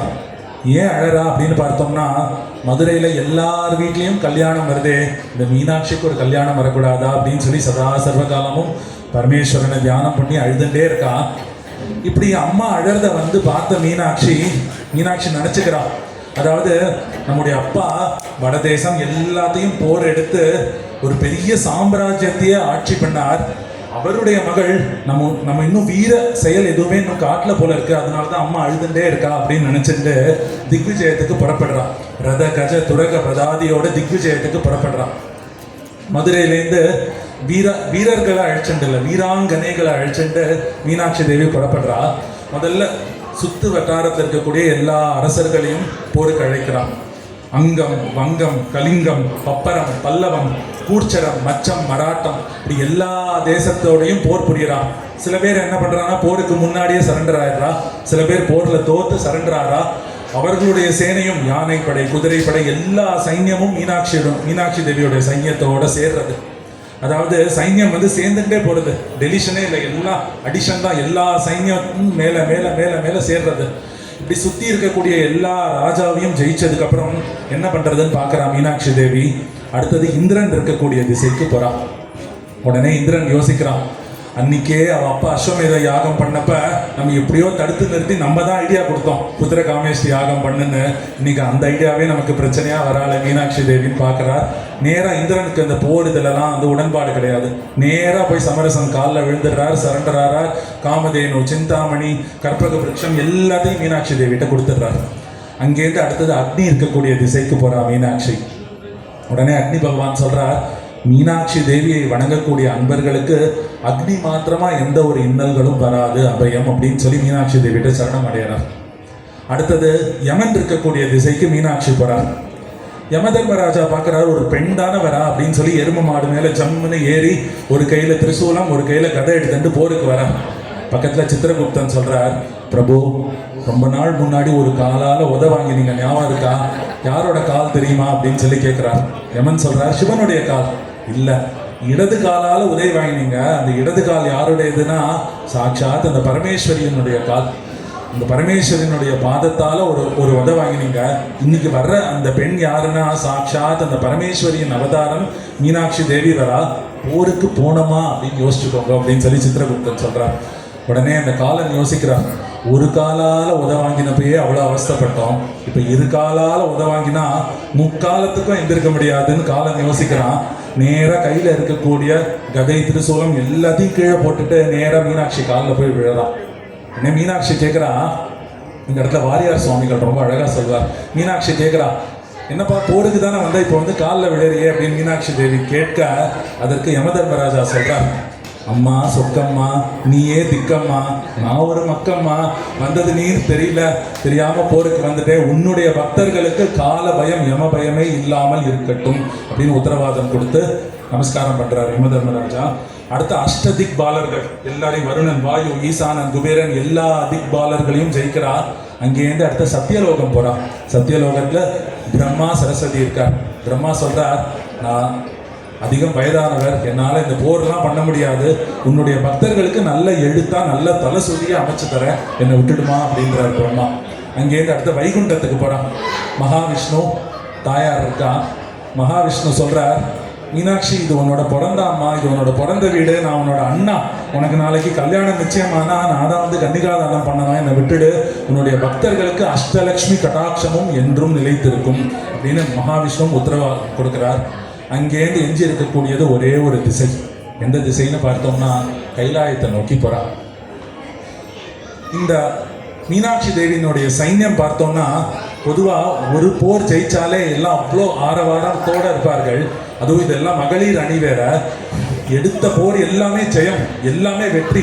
அந்த கைலாயத்துக்குள்ள அவ்வளோ ஒரு ஆரவாரத்தோட போறா. அந்த கைலாயம் எப்படி இருக்கும்னா எல்லா சிவகணங்கள்லாம் எப்போவுமே தியானத்தில் நிஷ்டையில் இருப்பார்கள். அந்த இடத்துல போய் இவர்களுடைய கூச்சலை கேட்டு நந்தி தேவர் அங்கே இருக்கக்கூடிய பூத கணங்கள்லாம் போருக்கு அனுப்புகிறாங்க. ஆனால் இந்த மீனாட்சி தேவியினுடைய சைன்யம் பார்த்தோம்னா மதுரையிலேருந்து கிளம்பி எல்லா ராஜா, பல்லவம், கூர்ச்சரம், மச்சம், எல்லா ராஜாவோட சைன்யம் சேர்ந்து 30 முக்கோடி தேவர்களுடைய சைன்யம் சேர்ந்து மகாவிஷ்ணுவோடைய அருளோடு பிரம்மாவுடைய அருளோடு வந்த சைன்யம் பூதகணங்களால் எதுவும் பண்ண முடியல, எல்லாம் தெரிச்சு ஓடுறான். உடனே நந்தி தேவர் பார்க்குறார், நேராக உள்ள சிவபெருமான்கிட்ட போய் சொல்கிறார், தமிழ்நாட்டிலேருந்து ஒரு பெண் வந்திருக்கா, அதுவும் நம்மளோட போரிட வந்திருக்கா, அதுவும் பார்க்கவே ரொம்ப விசித்திரமான அமைப்போட 3 ஸ்தன அமைப்போட வந்திருக்கா, போருக்கு வந்திருக்கா பிரபு அப்படின்னு சொல்லி சிவபெருமான்கிட்ட சொல்றார். சிவபெருமான் பார்த்தோம்னா நிறைய போர் புரிஞ்சிருக்கார். அதாவது திரிபுர சம்ஹாரம் செய்ய போறப்ப அவ்வளோ ஆயுதங்களை எடுத்துட்டு போவார். எந்த ஆயுதத்தையும் பயன்படுத்த மாட்டார். சிரிச்சே முப்புறத்தையும் எரித்தவர் சிவபெருமான். அதே போல தக்ஷ யஜ்ஞம் போது அகோர வீரபத்ரர் அனுப்பிச்சு அங்க அத்தனையும் துவம்சம் செய்தவர் சிவபெருமான். அதே போல அவர்கிட்ட ருத்ரன் இருக்கார், கால பைரவர் இருக்கார். இப்படி யாரையும் அனுப்பல. சிவபெருமானே நேரா நடந்து வரார். சிவபெருமான் நடந்து வரார். மீனாட்சி பல்லக்கிலேந்து அப்படியே பார்க்கறா, யாரு நடந்து வரா அப்படின்னு அந்த திரைய விலக்கி பார்க்கறா.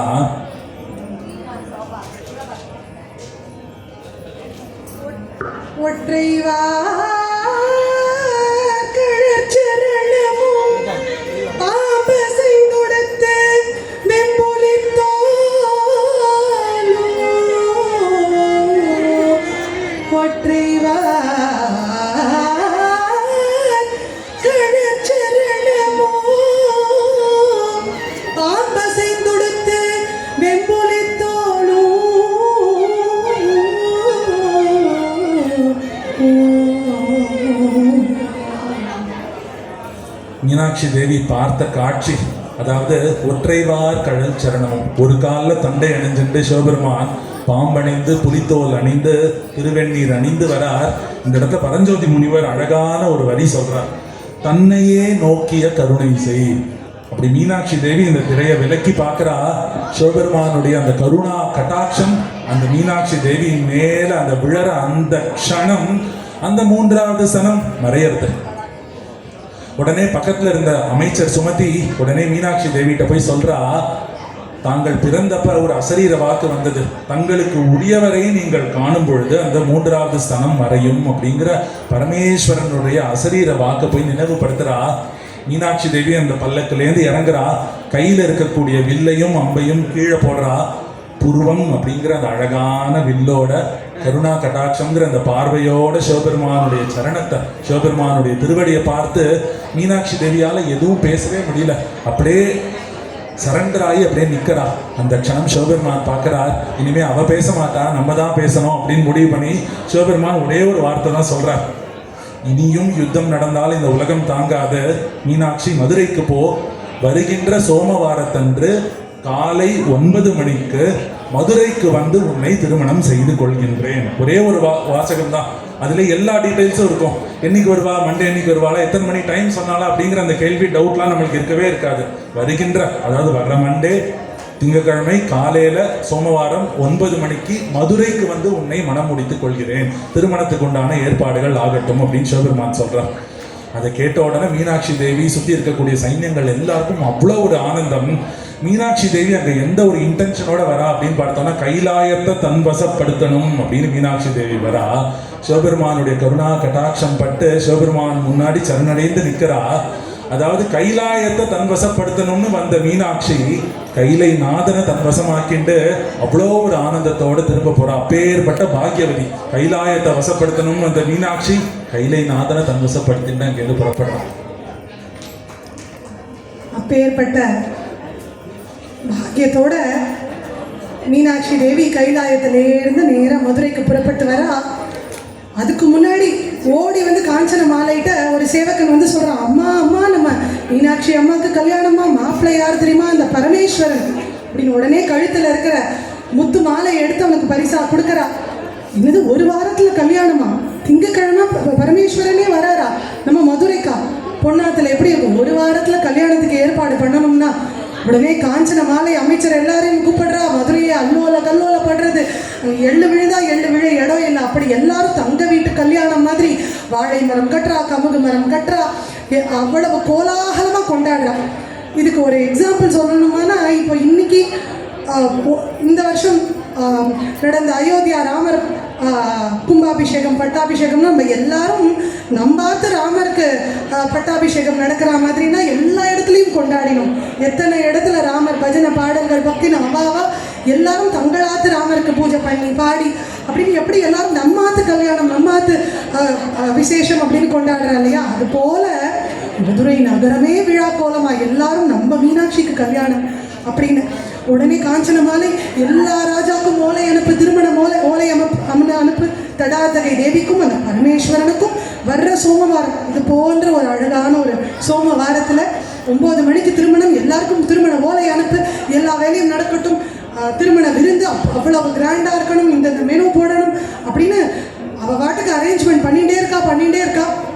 முதல் நாள் திருமணத்துக்கு வரையினாரி முதல் நாள் மாப்பிள்ளை அழைப்புக்கு வந்துடுவாரோ அப்படின்னுப்பா. 12 நாதஸ்வரம் 24 தவில் எல்லாரும் மாப்பிள்ளை அழைப்புக்கு ரெடியாக இருக்கா. ஆனால் பரமேஸ்வரன் வரல. ஏன்னா அவர் சொல்லியிருக்காரு, சோமவாரம் 9 மணிக்கு மதுரைக்கு வருவேன், மாப்பிள்ளை அழைப்புக்கும் வரலையே. சரி, மறுநாள் காத்தால சுமதி அப்படின்னு அமைச்சரை கூப்பிடுறா காஞ்சனமாலை. மணி என்ன ஆகுது?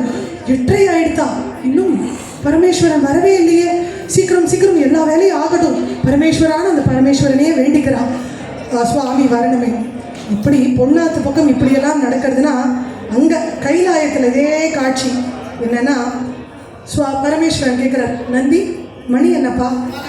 மணி 8:59 சுவாமி அப்படின்னு நந்தி சொல்ல. நிறைய நேரம் இருக்கு போல இருக்கே. எல்லாருக்கும் நம்ம எல்லா மகரிஷிகளுக்கும் முனிவர்களுக்கும் திருமண ஓலையை அனுப்ப வேணாமா? அனுப்பிடு அப்படிங்கிறார். நந்தியம் பெருமான் இப்படி மனசில் நினைக்கிறார். அத்தனை ரிஷிகளுக்கும் முனிவர்களுக்கும் அந்த செய்தி போய் சேர்றது. அத்தனை பேருக்கும் மதுரைக்கு வந்துடுறார். பரமேஸ்வரன் கைலாயத்திலேருந்து 9 மணிக்கு புறப்படுறார். மதுரைக்கு 9 மணிக்கு வந்து அடையிறார். அதாவது டிபார்ச்சர் டைம் அரைவல் டைம் ரெண்டும் ஒரே டைமாக இருக்கிறது பரமேஸ்வரனுக்கு தானே. நம்ம எல்லாம் சாதா மனித பிறவியாக இருந்தால் கூட நம்ம 9 மணிக்கு ஒரு இடத்துல இருக்கணும்னா 9 மணிக்கு தான் கிளம்பணும். கேட்டால் அதுக்கு இந்தியன் பஞ்சுவாலிட்டின்னு ஒரு பேர் வேற சொல்லிடும். அப்படி இல்லாமல் அந்த பரமேஸ்வரன் 9 மணிக்கு கைலாயத்தில் கிளம்புறார். 9 மணிக்கு வந்து சேர்ந்துடுறார். மாப்பிள்ளை வந்துட்டாருன்னு எல்லாரும் கோலாகலமாக கொண்டாடுறா. அதுவும் அந்த சிவபெருமான் எப்படி வந்திருக்காரு அதை நாம் இங்கே கவனிக்கணும். அவர் எப்பயும் ஜடாமுடியோடு இருக்கிறவர். இன்னைக்கு பார்த்தோம்னா அந்த ஜடாமுடி அப்படியே அழகான மகுடமாக ஆயிடுறதாம். கழுத்தில் நாகாபரணம் தான் போட்டுட்டு இருப்பார். இன்னைக்கு பார்த்தா ரத்ன ஆபரணமாக அது ஜொலிக்கிறதாம். அப்புறம் கழுத்தில் இருக்கிற ருத்ராட்ச மாலையெல்லாம் வைர கண்டிக்கையாக மின்றதாம். மேலே சுடுகாட்டு சாம்பல் பூசிட்டு இருப்பார். இன்னைக்கு சந்தன குங்குமாதி தைல வாசனை அடிக்கிறதாம். அப்படி சோமசுந்தரர் கல்யாண சுந்தரரா மாப்பிள்ளை சுவாமியா ஜம்முன்னு வந்ததும் எல்லாருக்கும் கொண்டாட்டம். அவர் அப்படியே ஊஞ்சல்ல உட்காத்தி பாலாலே காலம்பி பட்டாலே துடைத்து.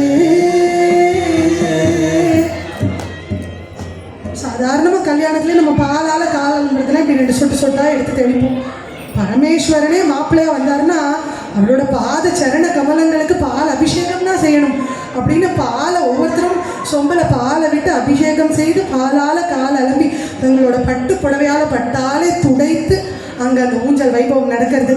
அதே மாதிரி அந்த மீனாட்சியும் சுந்தரேஸ்வரரும் பார்க்க அப்படியே ஒரு பவள மலை போல சுந்தரேஸ்வரர் இருக்காராம். பக்கத்தில் மடகத்தை கொடி போல அந்த மீனாட்சி அம்மை இருக்காராம். 2 பேரும் அந்த ஊஞ்சலில் இருக்கிற காட்சி இருக்கே கண்கொள்ளா காட்சி. கண்ணூஞ்சல் ஆடி இருந்தார், கண்ணூஞ்சல் ஆடி இருந்தார், காஞ்சன மாலை மனமகிழார்.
பக்தர்கள் பாப சம்ஹாரி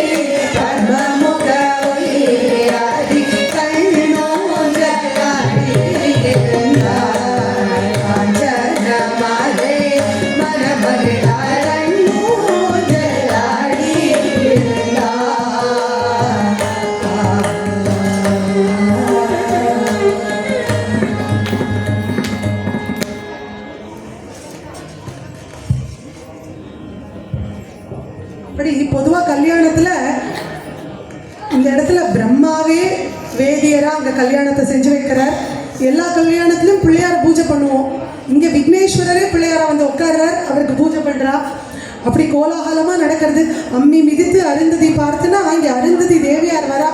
வந்து இந்த மீனாட்சி சுந்தரேஸ்வரரோட கடைக்கண் பார்வை நம்ம மேலே படுறதே அப்படின்னு அருந்ததியார் மன மகிழ்கிற மாதிரி கோலாகலமாக அங்கே மீனாட்சி சுந்தரேஸ்வரர் கல்யாண வைபவம் நடக்கிறது. இப்படி கன்னிகாதானம், பாணி கிரகணம் எல்லாம் ஆனது பிறகு என்னன்னா எல்லாரும் வந்து சாப்பாடுக்கு தான் வெயிட்டிங். அப்ப அந்த சாப்பாட்டுக்கு வந்து எல்லாரையும் அழைக்கிறா. ரெண்டு பேர் மாப்பிள்ளை வீட்டிலேருந்து 2 பேர் சாப்பிட வர மாட்டோம் அப்படின்னு அடம் பிடிக்கிறான். உடனே மீனாட்சி தேவி சிவபெருமான்கிட்ட வந்து சொல்றான், சுவாமி இந்த 2 பேர் மட்டும் சாப்பிட வரவே மாட்டேங்கிறான். நான் எவ்வளவோ சொல்லி பார்த்துட்டேன், வரல. அம்மா கூப்பிட்டா வரல, என்ன பண்றதுன்னு கேட்குறான். உடனே சுவாமி யாரு அவங்க அப்படின்னு கேட்குறான். அதற்கு மீனாட்சி தேவி பார்க்கவே ரொம்ப விசித்திரமா இருக்காரு. ஒருத்தருக்கு என்னடானா புலிக்கால் இருக்கு, ஒருத்தருக்கு என்னடானா பாம்பு கால் இருக்கு அப்படின்னு மீனாட்சி தேவி சொல்றாரு. உடனே சிவபெருமானுக்கு புரிஞ்சிருது, ஓஹோ சிதம்பரத்துலேருந்து பதஞ்சலியும் வியாகிரபாதரும் வந்திருக்கா அப்படின்னு புரிஞ்சிருது. நேராக சிவபெருமான் அவர்கள்ட்ட போய் விருந்து சாப்பிட வாங்கன்னு கூப்பிடுறாரு. அதற்கு பதஞ்சலி வியாகிரபாதர் சொல்றார், அனுதினமும் பொன்னம்பலத்தில் நடராஜர் ஆடக்கூடிய திருநடனத்தை பார்த்த பிறகுதான் நாங்கள் உணவு உண்போம், ஒரு தண்ணி கூட அப்புறம் தான் குடிப்போம். அதனால இன்றைய தினம் தங்களுடைய திருமணத்துக்கு வந்திருக்கோம், பொன்னம்பலத்தில் நடராஜருடைய திருநடனம் இன்னைக்கு பார்க்கல, அதனால ஒரு தண்ணி கூட குடிக்க மாட்டோம் அப்படிங்கிறார். இந்த இடத்துல சிவபெருமான் சொல்லியிருக்கலாம், எப்பா என் கல்யாணத்துக்கு தான் வந்திருக்கேன், நான் தான் அந்த நடராஜர், நானே சொல்கிறேன் போய் சாப்பிடுன்னு சொல்லியிருக்கலாம். சிவபெருமான் அப்படி சொல்லலை. ஏன்னா பக்திக்கு வந்து கொள்கையும் வைராக்கியமும் ரொம்ப முக்கியம். பதஞ்சலி வியாகிரபாதர் அவர்களுடைய பிரின்சிபல்ஸ்லேருந்து வழுவாமல் இருக்கிறாங்க. அதற்கு உண்டான அனுகிரகம் பண்ணணும்ல சிவபெருமான். நேராக என்னோட வாங்கன்னு கோயிலுக்கு கூட்டின்னு போகிறார். மதுரை கோயிலில் ஒரு வெள்ளி அம்பலம் அமைத்து அந்த இடத்துல நந்தி தேவர் மிருதங்கம் வாசிக்க, நாரதர் தும்புரு மீட்ட, சரஸ்வதி வீணை வாசித்து பாட, அந்த இடத்துல மதுரையம்பதியில் வெள்ளி அம்பலத்தில் நடராஜ பெருமான் திருநடனம் ஆடுறான். இதில் ரொம்ப விசேஷம் என்னன்னா, சிதம்பரத்தில் பார்த்தோம்னா தில்லைவனத்தில் பதஞ்சலி வியாகிரபாதருக்காக திருநடனம் ஆடுறா, 30 முக்கோடி தேவர்கள் பார்க்குறா. இந்த இடத்துல என்ன அடிஷ்னல் கிஃப்ட்னா, மதுரை மக்கள் பதஞ்சலி வியாகிரபாதரால் அந்த வெள்ளியம்பலத்தில் திருநடனத்தை பார்க்குறான். நல்லார் ஒருவர் உளரேல் அவர் பொருட்டு எல்லோருக்கும் பெய்யும் மழை. ஒரு ஊரில் ஒருத்தன் நல்லவன் இருந்தால் போதும், அவனுக்காக பெய்யக்கூடிய மழை எல்லாருக்குமே ஒரு மழையாக அமையும். அதுபோல பதஞ்சலி வியாகிரபாதர் அவர்களுடைய பிரின்சிபல்ஸ்லேருந்து கொஞ்சம் கூட வழுவாமல் இருந்ததுனால அன்றைய தினம் மதுரை மக்களுக்கு வெள்ளியம்பலத்தில் திருநடன காட்சி. அது முடித்த உடனே எல்லாரும் அவர்கள் இருவரையும் சாப்பிட சிவபெருமான் அனுப்பிச்சு வைக்கிறார். கொஞ்ச நேரம் கழித்து திரும்ப மீனாட்சி தேவி சிவபெருமான்கிட்ட வரார். மீனாட்சி தேவிக்கு ஒரு கர்ப்பம். சிவபெருமான்கிட்ட வந்து சொல்கிறான், பிரபு பெரிய பாண்டிய அரச குடும்பத்தில் நீங்கள் சம்மந்தம் பண்ணியிருக்கீங்க, நாங்கள் இங்கே லட்சோபலட்ச மக்களுக்கு சமைச்சு வச்சுருக்கோம், அதில் ஒரு பங்கு கூட குறையல, எல்லாம் மதுரை மக்கள் தான் சாப்பிட்டு இருக்கா, பையனாட்டிலேருந்து யாருமே சாப்பிடல, பையன் வீட்டிலேருந்து ஒருத்தர் கூட சாப்பிடவே வரலையே அப்படின்னு சொல்லி கேட்குறாங்க. அதுவும் இங்கே என்ன சாப்பாடு மெனு இருக்குது அப்படிங்கிறத மீனாட்சி தேவி சொல்கிறா, அன்னமலை, பாயசம், மடு, நெய், கிணறு, சாம்பார், குளம். அதாவது அன்னம் வந்து மலை போல இருக்கு, ஒரு மடு தேக்கி வச்ச டேம் போல எப்படி இருக்குன்னா பாயசம், தோண்ட தோண்ட எப்படி நீர் வருதோ அது போல நெய், கிணறு, நெய் வந்து கிணறுல இருக்கு, அதே போல குளமா சாம்பார் இருக்கு, சாப்பிட ஆள் இல்லை அப்படின்னு சொல்லி மீனாட்சி தேவி சொல்றான். உடனே சிவபெருமான் தனக்கு சாமரம் வீசின ஒரு பூதத்தை, குண்டோதரா இங்கே வா அப்படின்னு அழைக்கிறார். உடனே குண்டோதரனை அழைத்து மீனாட்சி தேவிகிட்ட சொல்றா, குண்டோதரனுக்கு அழைத்து உணவு பரிமாறு அப்படிங்கிறான். உடனே மீனாட்சி தேவி சொல்றா, சுவாமி நான் என்ன சொன்னேன்னு நீங்க கவனிக்கலையா? நான் என்ன சொன்னேன்னா அன்னமலை, பாயசம், மடு, நெய், கிணறு, சாம்பார், குளம் இதெல்லாம் இருக்குங்கிறேன், 1.25 அடியில் இந்த குட்டி பூதத்தை அனுப்புறீங்களே அப்படின்னு சொல்லி கேட்குறாரு. உடனே சிவபெருமான் சிரிச்சுட்டே சொல்றாரு, இந்த குண்டோதரனுக்கு முதல்ல சாப்பாடு போடு, சாப்பிட்டு முடிச்ச உடனே வேணும்னா சொல்லி என்கிட்ட இன்னும் 12 பூதம் இருக்கு அனுப்புறேன் அப்படிங்கிறார் சிவபெருமான். சரின்னு மீனாட்சி தேவியும் அந்த குண்டோதரனை உணவு கூடத்துக்கு அழைத்து போறா. அங்கே போய் இலை போடுறா. இலை போட்டு அந்த பரிமாறுறவா ஒவ்வொருத்தரா வரா, வந்து அப்படியே கரண்டியில் பரிமாறுறா. குண்டோதரன் அதுக்கெல்லாம் அவசியமே இல்லை, அந்த கூடையோட சாதத்தை போடுங்க, வாளியோட சாம்பாரை கொட்டுங்கிறான். குண்டோதரன் அப்படி பரிமாறின அந்த க்ஷணம் ஃபுல்லாக சாப்பிட்டுறான். அந்த இலை அவ்வளோ நீட்டாக இருக்கு.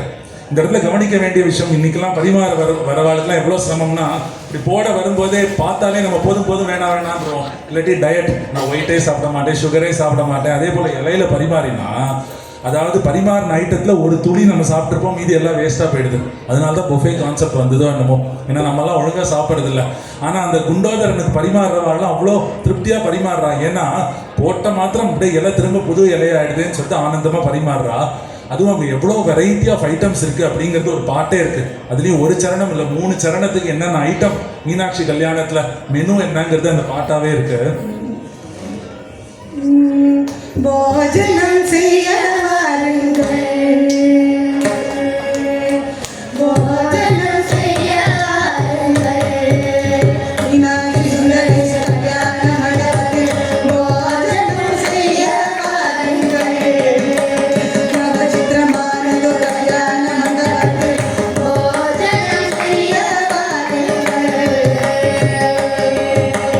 மாலை பச்சடி தேங்காய் பூ கோசம்பத்தி கலிச்சடி பழனிக்காய் பச்சடி வித விதமாகவே வற்ற அப்பளம் பாங்குள தோடு டாங்கர் பகுத்தெடு சில பிஞ்சு கறியும் பல பிஞ்சு கறியும் பாகற்காய் கசகல் கத்திரிக்காய் துவட்டல் வாழைக்காய் வறுவல் வாழைக்கொத்துருவல் உங்களுக்கு சுகமான சம்பாரிசி ஒத்த பருப்பு புதுருக்கு நேரும் பார்த்து பார்த்து பரிமாற வந்தார் போஜனம் செய்ய மீனாட்சி சுந்தரேச கல்யாண மண்டபத்தில் போஜனம் செய்ய வாருங்கள்,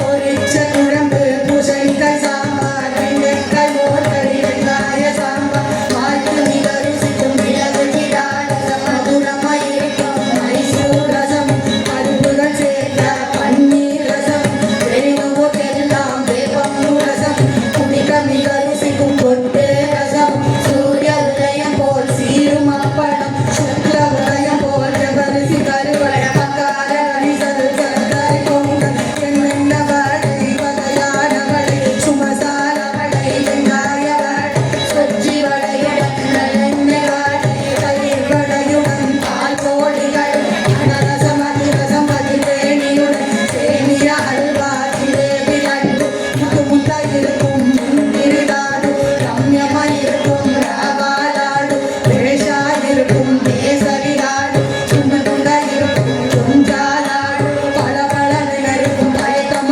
லாடு மைசூர் பாகுடன் பருத்தியும் சேர்த்து போஜனம் செய்ய வாருங்கள், மீனாட்சி சுந்தரேச கல்யாண மண்டபத்தில் போஜனம் செய்ய வாருங்கள்,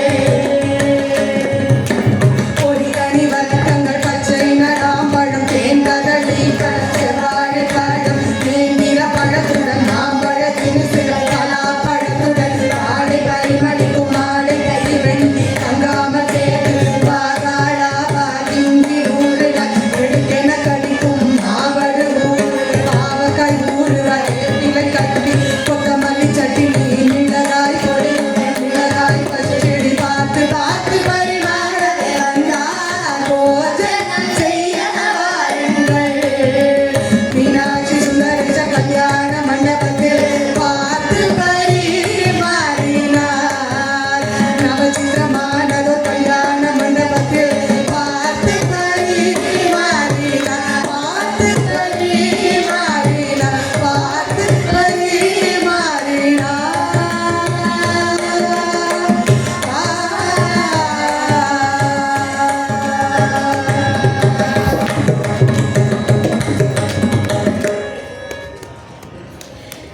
இந்த பாட்டு கேட்கவே எவ்வளோ வெரைட்டி ஆஃப் ஃபுட்.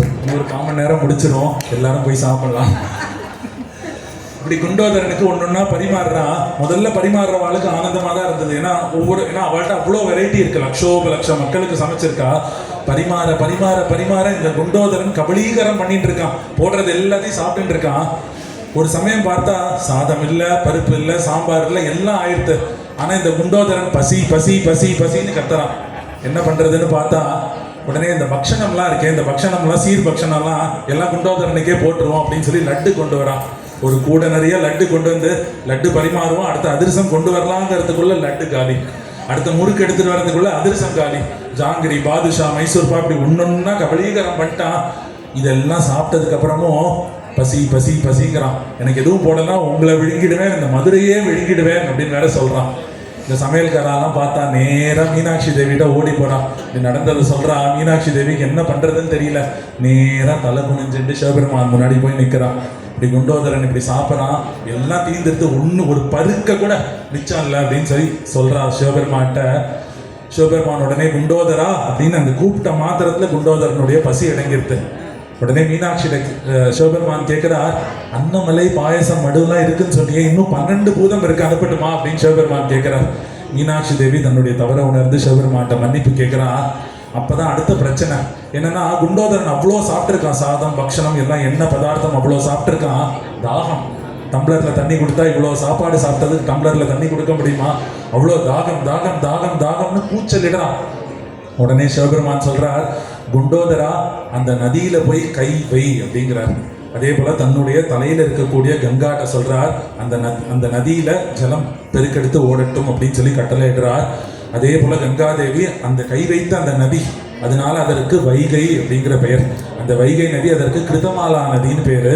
அதே போல சிவகங்கா, ஏன்னா சிவபெருமான் கங்காதேவிட்ட சொல்லி கங்காதேவி பிரவாகமா ஓடின நதி அப்படிங்கிறதுனால சிவகங்கா.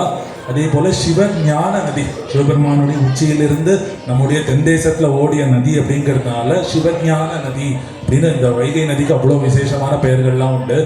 குண்டோதரன் அந்த அணையில போய் இப்படி 2 கையை இப்படி டேம் மாதிரி இப்படி வைக்கிறான். தண்ணி எல்லாம் தேங்கி நிற்க இந்த வெள்ளத்துல இருக்கக்கூடிய தண்ணியை குடிச்சு தாக சாந்தி அடையறான்.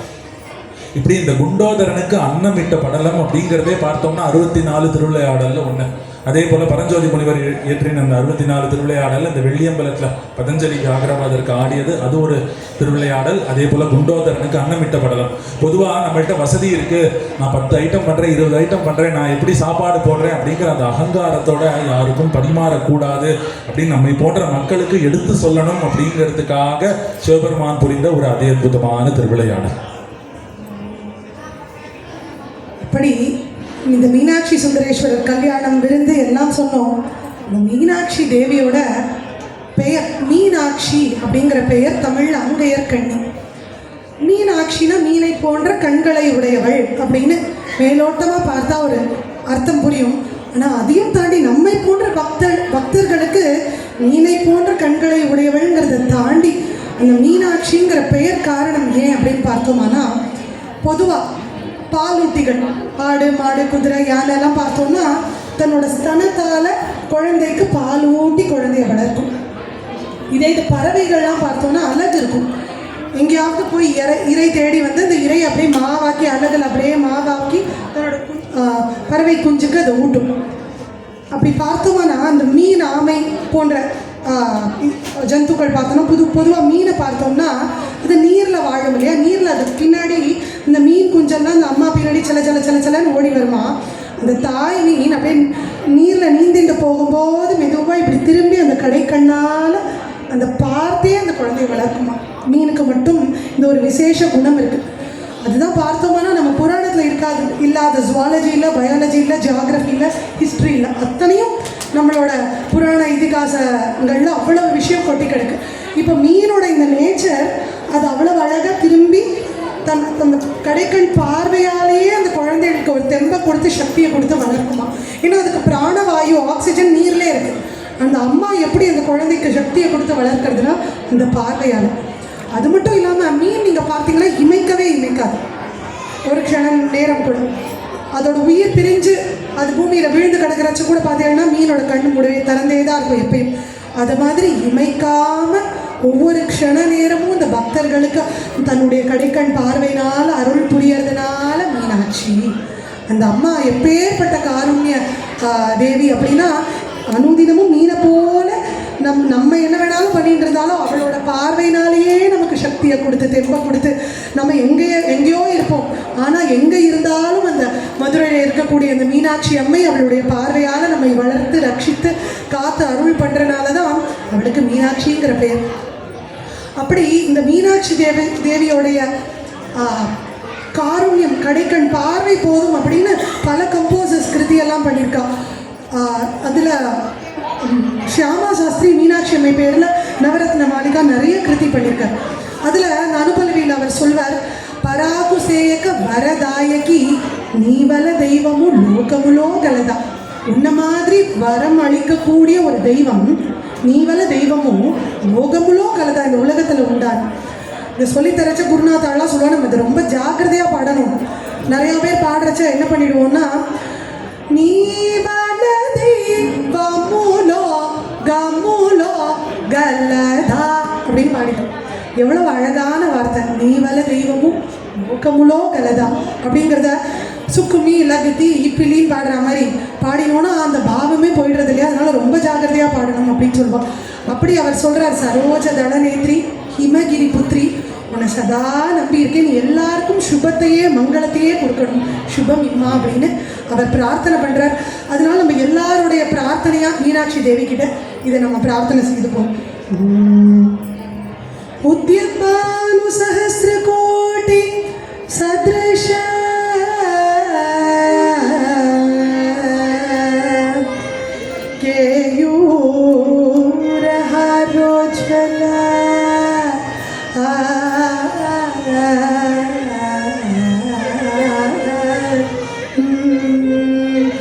बिंबोष्टी स्मितदंत पंक्ति रुचिरा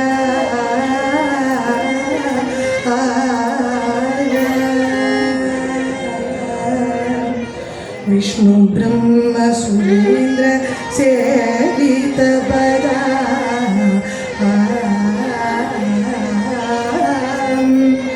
विष्णु ब्रह्म सुरेंद्र सेवित पदा सेवित पदा तत्वस्वरूप तत्वस्वरूप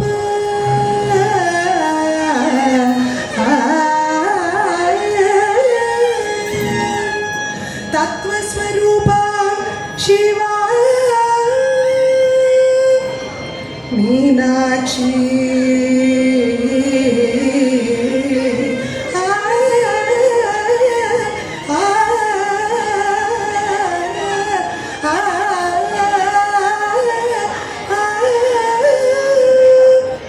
मीनाक्षी प्रणतोस्मि सन्ततमहम् मीनाक्षी मीनाक्षी प्रणतोस्मि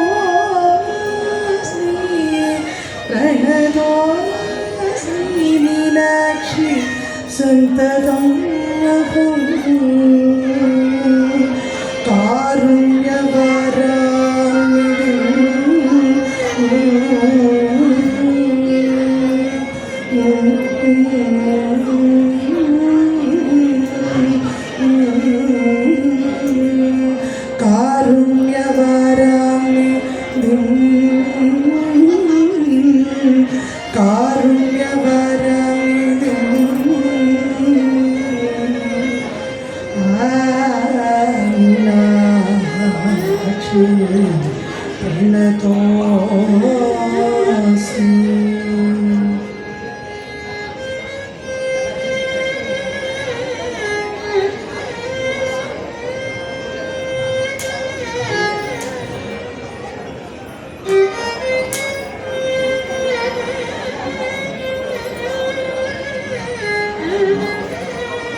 திருக்கல்யாண சரித்திரத்தை சொல்றதுனால கேட்கறதுனால என்ன பலன் அப்படிங்கிறத குருநாதாள் சொல்றார். யஃப் படேத் ஸ்ரத்தையா நித்யம் शृणुयत् प्रेमपूर्वकं कल्याणचरितं पुण्यं मीनाक्षी सुन्दरेशयोः स प्राप्नोति हि कल्याणं सर्वदुःखविनाशनं सन्तानवृद्धिं सर्वत्र विजयं सर्वसम्पदम्. எல்லாருக்கும் சர்வ சம்பத்து கிடைக்கும், சந்தான விருத்தி ஏற்படும், சர்வ துக்க விநாசனம் ஏற்படும், சர்வத்திர விஜயம் அப்படின்னு குருநாதாள் சொல்கிறார். அதனால் இதை சொல்கிறதுக்கு கேட்கறதுக்கு சொல்ல வச்சதுக்கு இது எல்லாத்துக்கும் காரணமாக இருந்த எல்லோருக்கும் இந்த சர்வ சம்பத்தும் சர்வ விஜயம் சர்வ துக்க விநாசனமும் ஏற்படட்டும் அப்படின்னு பிரார்த்தனை பண்ணிட்டு இந்த திருமண தம்பதிக்கு குறிப்பாக மேன்மேலும் ஸ்ரேயஸும் ஞானமும் குருநாதாளோட அருளும் மீனாட்சி சுந்தரேஸ்வரரோட அருளும் மேலே மேலே கிடைக்கணும் அப்படின்னு பிரார்த்தனை பண்ணிட்டு மங்களம் பாடி பூர்த்தி பண்ணிக்கணும். அகரமும் ஆகி அதிபனும் ஆகி அதிகமும் ஆகி அகமாகி அகரமும் ஆகி அதிபனும் ஆகி அதிகமும் ஆகி அகமாகி அயன ஆகி அயன ஆகி அயன ஆகி அவனே அகரமும் ஆகி அவைகளும் ஆகி இமையும்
மங்களம் தேபவது மீனாட்சி மங்களம் தேபவது மீனாட்சி மங்களம் தேபவது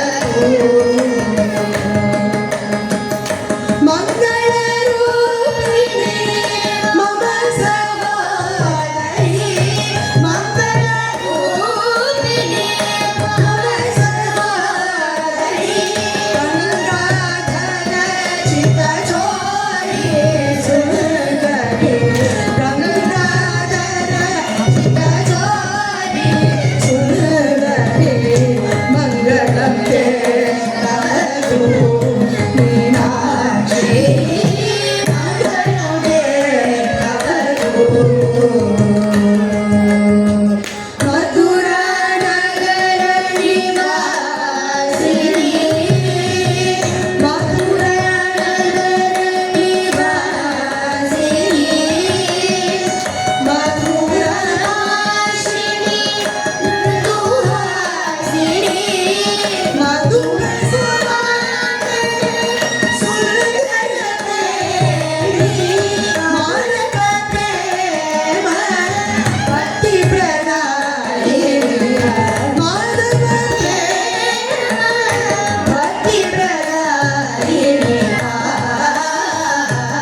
ஏகம்பத்துரை எந்தாய் போற்றி ஆகம் பெண்ணுரையாய் போற்றி ஆவாய் கனகத்திரளே போற்றி கைலையை மயானே போற்றி போற்றி ஆடக மதுரை அரசே போற்றி கூடல் இலங்கு குருமணி போற்றி திருச்சிற்றம்பலம்